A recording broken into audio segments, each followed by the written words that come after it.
Hola, bienvenidos a este último video de nuestro canal Fácil Arte Hecho a Mano. Tiene dos motivos.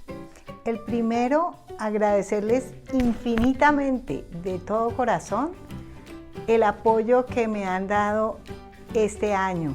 Muchísimas gracias por sus likes, por sus suscripciones y por todo lo que han compartido conmigo a través de todas mis redes sociales.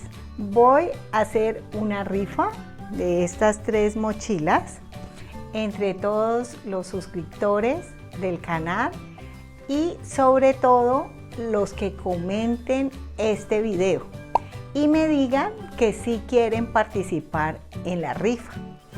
La rifa y el obsequio de nuestra parte del canal es para que ustedes sientan que somos parte de ustedes, que somos una familia, que estamos acá para servirnos mutuamente. Voy a hacer otro video después de la llegada de Reyes, o sea, después del 6 de enero, para que ya con todas las personas que desearon participar en la rifa podamos realizarla de la manera más transparente y más clara.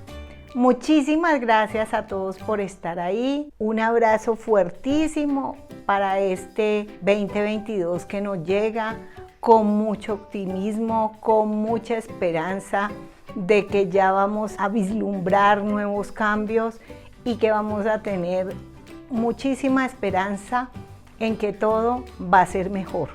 Los quiero mucho, disfruten la vida, disfruten con su familia y chao. Un abrazo de parte del canal Fácil Arte Hecho a Mano. Nos veremos.